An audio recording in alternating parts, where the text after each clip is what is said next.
Hello everyone, welcome to Dharmapeetham. Today let us discuss about a case regarding exemption of GST in medicines for life-threatening diseases. అంటే అరుదైన జబ్బుల యొక్క మందులపై GST యొక్క మినహాయింపు. Coming to the case, Amrita S versus Union of India and GST Council and others. It is a case regarding care of a mother for the protection of his 3-year-old son. Amrita is a mother of a 3-year-old son who is suffering from spinal muscular atrophy, which is a rare disease. ఈ spinal muscular atrophy అనేది ఒక అరుదైన జబ్బు. ఇది నరాల మరియు కండరాల క్షీణతకి సంబంధించినది. దీనికి మందులు అనేవి మన ఇండియాలో లేవు. ఇది సాధారణంగా చిన్నపిల్లలకి వంశపార్యపర్యంగా వచ్చే జబ్బు. ఈ వ్యాధికి సంబంధించిన మందులు అనేవి మన ఇండియాలో లేవు. అందువల్ల అమృత స్విట్జర్లాండ్ నుంచి హాఫ్మన్ లా రోచ్ అనే సంస్థ నుంచి ఎవ్రిష్డి అనే బ్రాండ్ ద్వారా ఏదైతే రిష్డిప్లమ్ అనే మందు తెప్పించుకోవాల్సి ఉంటుంది.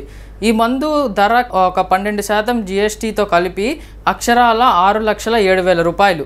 ఇంకా ముఖ్య విషయానికి వస్తే ఈ GST ఏదైతే 12% ఉందో అది మినహాయింపు చేయమని కేరళ హైకోర్టుని కోరుకుంటుంది. ఎందుకంటే ఆ 12% GST అనేది తనకి ఎక్స్ట్రా ఫైనాన్షియల్ బర్డన్గా అవుతుంది. కాబట్టి ఆ GST మినహాయింపు చేసి తనకి మందు అందించాలని హైకోర్టుని కోరుకుంటుంది.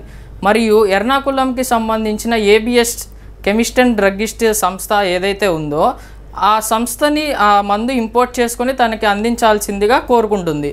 మరియు article 279A sub class 4 of constitution ఏదైతే ఉందో GST కౌన్సిల్కి ఈ GST ఏదైతే ఉందో అది మినహాయింపు చేసే అధికారం ఉంటుందని పేర్కొన్నది.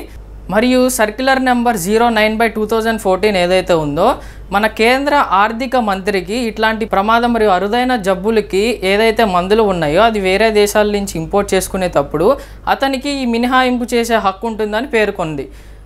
12% GST IGST ఏదైతే వేరే దేశాల నుంచి ఇంపోర్ట్ చేసుకోవాలి కాబట్టి integrated goods and service tax అనేది ఏదైతే ఉందో అది మినహాయింపు చేసి ఈమెకి అందించాలి. అది ఆమె హైకోర్టులో పేర్కొన్నది. అందువలన కేరళ హైకోర్టు ఇవన్నీ పరిశీలించి ఆమెకి 12% IGST ఏదైతే ఉందో అది మినహాయింపు చేసి ABS కెమిస్ట్ అండ్ డ్రగ్గిస్ట్ సంస్థ ద్వారా ఆమెకి ఈ ఇంపార్టెంట్ ఆమెకు అందించడం జరిగింది. చట్టంలో ఏవైతే ప్రొవిజన్స్ ఇట్లాగా ఎగ్జంప్షన్స్ ఇచ్చే ప్రొవిజన్స్ ఉన్నాయో ఈ ప్రొవిజన్స్ మరియు ఆమె బిడ్డకి ఉన్న అరుదైన జబ్బు ద్వారా ఆమెకి ఎక్స్ట్రా ఫైనాన్షియల్ బర్డన్ పడుతుంది. కాబట్టి కేరళ హైకోర్టు అనేది ఆమెకి సానుకూలంగా స్పందించింది మరియు మధ్యంతర ఉత్తర్వులు జారీ చేసింది.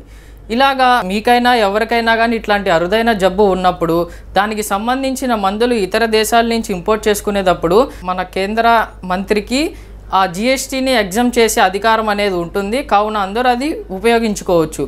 ఇలాంటి మరిన్ని విషయాలు మరిన్ని హక్కుల కోసం చూస్తూనే ఉండండి మీ ధర్మపీఠం యూట్యూబ్ ఛానల్. న్యాయ విజ్ఞానంతో చైతన్యులు కండి. అందరూ మీ యొక్క హక్కుల్ని తెలుసుకోండి. ధన్యవాదాలు.